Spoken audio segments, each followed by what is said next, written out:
¿Qué tal? Dios los bendiga, compañeros, profesora misionera Rosario Celis Castro. Mi nombre es Luis Tarazona, soy participante del grupo 4. En este tema no alcanzados en el Perú, nosotros hemos elegido para exponer a la etnia Shipibo-Conibo. Bueno, a mí me tocó exponer lo que son generalidades, ¿no? Sus costumbres, su ubicación, sus fiestas, su alimentación, etcétera. Bueno, el pueblo de Shipibo-Conibo es un pueblo indígena de la Amazonía peruana que se distribuye en las riberas del río Ucayali.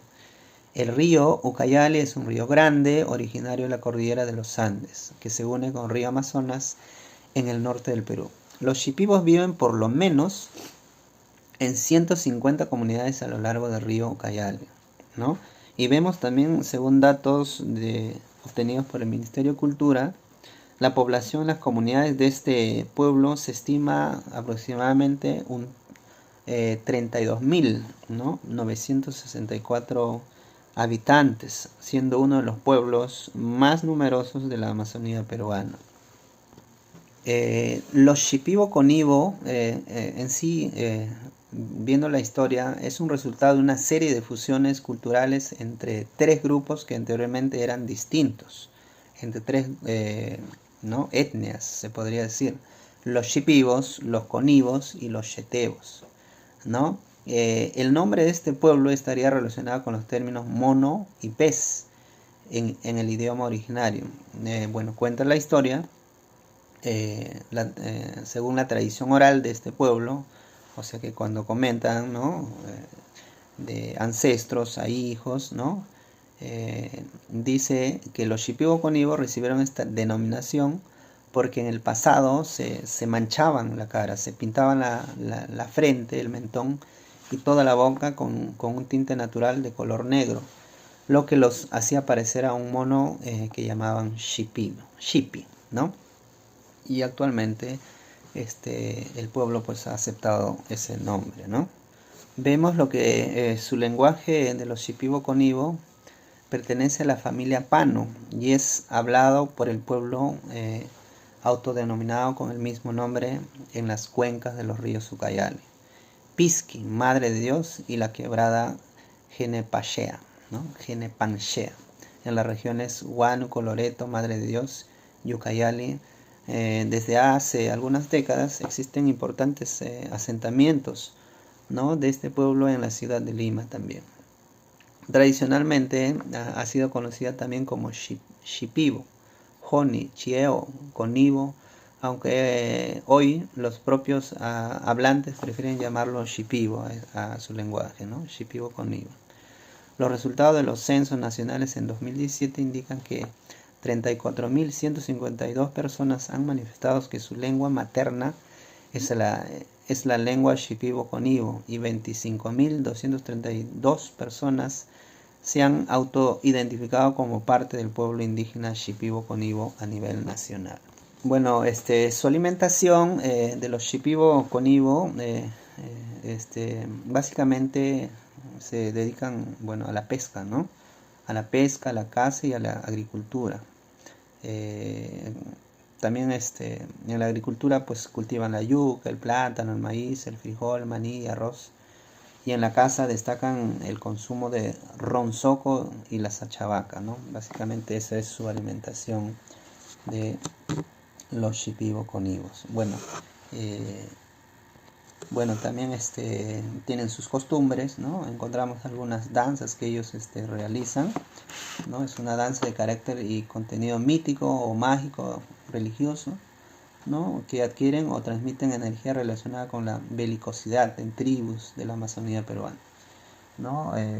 Bueno, la danza la ejecutan en diferentes fiestas, como la tradicional Anishetea, fiesta grande que ellos organizan.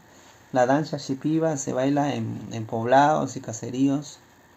También la danza las tribus de Maputay, Jarinacocha, Roboya, en la cuenca del río Ucayali y en la parte central y oriental de la Amazonía peruana. Bien, esa ha sido mi exposición y pasamos con el siguiente hermano que va a exponer el siguiente punto. Gracias, Dios los bendiga. Muy buenas tardes, buenas noches, buenos días, hermanos, misionera Rosario. En este momento a mí me corresponde exponer acerca de la cosmovisión y sabiduría ancestral, es decir, acerca de los conocimientos o las creencias con un trasfondo espiritual que tiene la etnia Shipibo-Conibo. Esta comunidad, al igual que las que la rodean, tienen una cosmovisión, una manera de ver el lado espiritual bastante peculiar, porque a través de su arraigo cultural, a través de las generación y generación que ha ido transmitiendo conocimientos y creencias, ha llegado a dividir su cosmovisión en 4 espacios para poder comprender su propia cultura, y bajo esa misma línea se rigen algunas de las cosas en las cuales también creen, y ya también de esa forma también ellos creen poder entender o comprender su origen. Esas 4 divisiones que tiene es el mundo del agua, Yenenete o Genenete, que significa precisamente eso, el mundo del agua, nuestro mundo en el cual nosotros convivimos, en el cual ellos también conviven, y al que llaman non-nete. El tercero es el mundo amarillo de Painete, y el cuarto es el mundo maravilloso, es el lado más como aspiracional o menos accesible según la propia creencia de, de, de esta etnia, al cual llaman Hakon Nete. Esas 4 divisiones representan los 4 espacios que ellos creen que está dividido su mundo, ¿no? Su lado, su forma, su espacio al cual ellos consideran lo existente. Para ellos, estos mundos tienen seres animados que convergen entre sí de distintas maneras, es decir, que se pueden relacionar esos mundos, pero sin embargo no cualquiera creen que lo puede hacer. Creen que solamente los curanderos o personas muy especiales con cualidades o dones muy particulares son aquellos que pueden acceder a través de sus para adquirir distintos conocimientos y que puedan ser también replicados o transmitidos a las demás personas. En Flores Alvarado, voy a hablar de la forma de vida y costumbres en cuanto al pueblo Cunibo Shipibo, por ser parte de la Amazonía del Perú.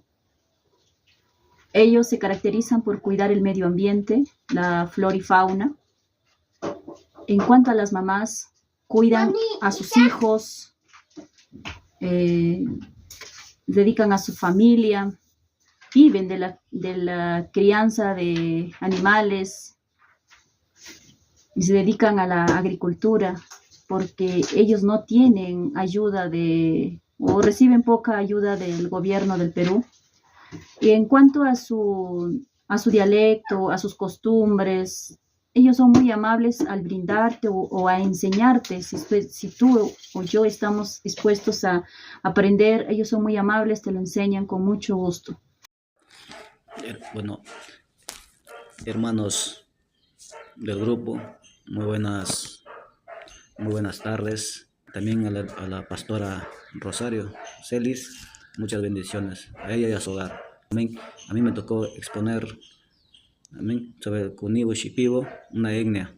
Amén. Pero a mí me tocó redactar sobre el cristianismo. ¿Cómo está el cristianismo en ese lugar? Amén, hermanos. Por eso les digo, hermanos, el cristianismo, si encontramos en el cristianismo ahí en ese pueblo, amén, en ese pueblo llamado, ¿no?, Shipibo, Cunibo, amén, es un pueblo que está, ¿no?, a las profundidades de nuestro Perú, amén, es un lugar, ¿no?, cerca a donde yo vivía, al pueblo donde yo me crié, amén, donde yo nací, cerca a mi pueblo, a donde vivía, estaba rodeado de puros comunidades nativas, etnias nativas, Shipibo, Ashaninga, Cocama, ¿amén? Todo eso estaba rodeado yo de puras esas comunidades, amén. Y me da gusto de que haya poniendo esto, ¿no? Y me da una alegría, ¿no?, exponer, porque he tenido compañeros también, porque de ahí, de ese pueblo, Shipibo, Cunibo, se iban a estudiar en mi tierra, ¿no? Tengo compañeros yo nativos, ¿no? Y me agradezco y me alegro mucho por hacernos recordar en este momento. Amén, hermanos. Solamente les quiero decir, ¿no?, que esa comunidad, ¿no?, antes, en el año 95, no había iglesias, no había quien se vaya a evangelizar, pero comenzó a llegar en el año 98, ¿no? Cuando yo todavía era niño, en el año 98 me acuerdo yo que comenzaron a ingresar tanto en mi pueblo donde yo vivía, y en el lugar de los nativos comenzaron a evangelizar, comenzaron a ingresar, ¿no? Comenzaron a ser misioneros, comenzaron a ingresar, ¿no? Y comenzaron a entrar la iglesia católica, que ingresó primerito, de ahí los adventistas, de ahí los evangélicos, ¿no? Bueno, y un 80% de ese pueblo ahora que está, ¿no? Un 80%, ¿no? Son ya evangelizados, un 80%, ¿no? Son cristianos llamados, ¿no? Son así como evangélicos, ¿no? Adventistas, católicos, ahí la mayoría son católicos en ese pueblo, así como en mi pueblo también ya la mayoría han sido católicos, pero la gracia de Dios nos sacó de ahí y estamos en la presencia de Dios, amén. Nos sacó de ser católicos, ahora estamos en el camino verdadero, que es nuestro Señor Jesucristo. Ahí le digo, hermano, que el 20%, no, el 80% está predicando, pero el 20% falta que se arrepientan, falta esa predicación, porque hay lugares, hermanos, allá en la selva, hay lugares, pueblos, tantos etnias, ¿no? Nativas, como me dice, falta predicar la palabra de Dios, falta ir a predicar la palabra de Dios, llegar a esos lugares. Pero en ese Cunibo Shipibo ya hay, hasta hacen congresos, hasta hacen campañas, hay estudios bíblicos, amén, hermano, hay estudios bíblicos ahí, pero lo que yo les digo, falta predicar a un 20%, falta que ellos vengan a la presencia de Dios, orar por ellos, hermano, amén, hermano. En el Estado muchas veces, ¿no? En el Estado muchas veces hay un apoyo del Estado, pero a veces no hay el apoyo, porque estamos olvidados a veces esas señas, ¿no? Amén, amén, hermano. Por eso les digo así, yo conozco la realidad de ellos porque he vivido yo en esos lugares, sé cómo están, sé las condiciones, cómo están. Amén, hermanos. Solamente es así mi exposición, hermano, y diferentes tipos de congregaciones hay en ese lugar, ¿no? También les puedo decir, hay que seguir adelante, que a todos nos vaya muy bien. Gracias, hermano. Gracias, hermana del grupo. Amén. Soy Peter Macedo y Alta. Amén. Uno del grupo. Amén. Y a todos mis hermanos. Amén. Esta es mi exposición sobre el cristianismo. Amén, hermanos. Muchas bendiciones. Hermanos del grupo número 4, buenas noches. Les saludo por el amor de Dios.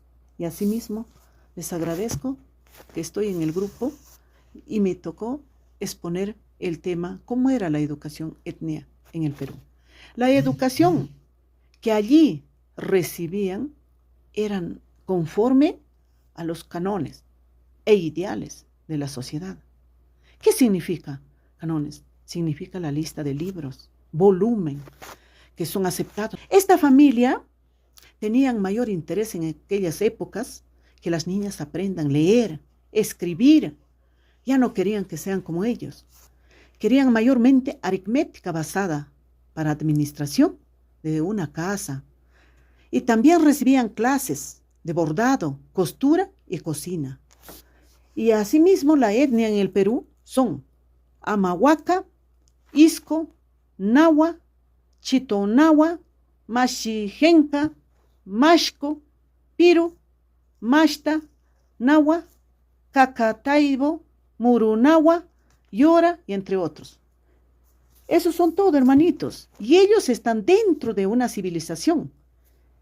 Viven en caseríos, comunidades. Bendiciones, hermanos. Gracias. Tal como lo venía diciendo nuestra hermanita Estelita, sí, hoy esta es una sociedad, es una comunidad, una etnia más civilizada, no tanto por civilizada en el término de que son personas que tienen un mejor comportamiento, sino que es una comunidad que ya tiene los componentes necesarios para poder convivir también para poder tener acceso a una globalización, acceso a servicios que son primordiales también para poder vivir, considerando de que son etnias, comunidades o espacios que están bastante alejados de las urbanizaciones, para mejor entenderlo. Y entonces eso les permite tener una educación mejor que la hace 20, 30 años, pero sin embargo sigue siendo primordial reforzar, porque por obvias razones, por la distancia, por las distintas culturas, por el respeto a sus arraigos que no quieren perder también muchos de estos habitantes, todavía no tienen acceso a una educación que sea competente al nivel de lo que se puede encontrar en la costa o en ciudades mucho más centralizadas. Por otro lado, hay un elemento importante, un tema muy importante, un punto esencial, que es el respeto a la cultura, al igual que muchas comunidades indígenas o andinas también, requiere que para estas personas la necesidad de que puedan hacerse respetar sus valores, sus creencias, y que siga siendo de enriquecimiento para la diversidad cultural que tiene nuestro Perú. Según el acuerdo Cultura 2019, el Estado tuvo una negociación con los distintos líderes y dirigentes de estas comunidades para que pueda haber un acuerdo que permita que haya una preservación de los derechos, de las culturas que tienen estas comunidades, de sus creencias, y no se pierda. Y hasta ahora el avance se puede decir que es progresivo, que las decisiones que pueda tomar el Estado sobre esta comunidad, sobre el espacio del Perú, no sean tomadas de manera arbitraria, sino que todo acuerdo pueda servir también de provecho para los habitantes de esta población, que es precisamente para el cual se debería trabajar en cuanto al Estado, a la labor del Estado. Hay distintos colectivos que han participado de este acuerdo y, como les digo, el avance es progresivo, aunque hay algunas cosas que todavía se pueden mejorar bastante.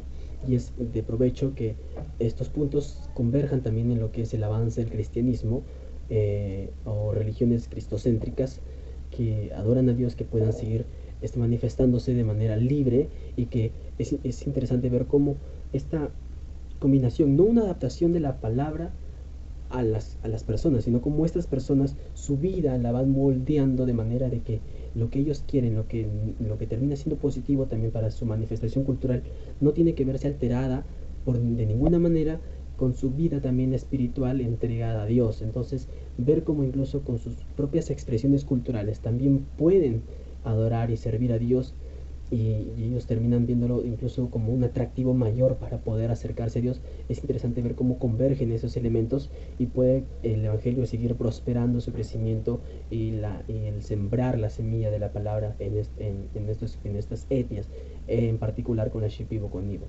Esos serían los puntos importantes que hemos podido analizar sobre esta cultura, sobre esta etnia. Muchas gracias, misionera, muchas gracias, hermanos, que Dios los bendiga. Esta ha sido la exposición del grupo 4.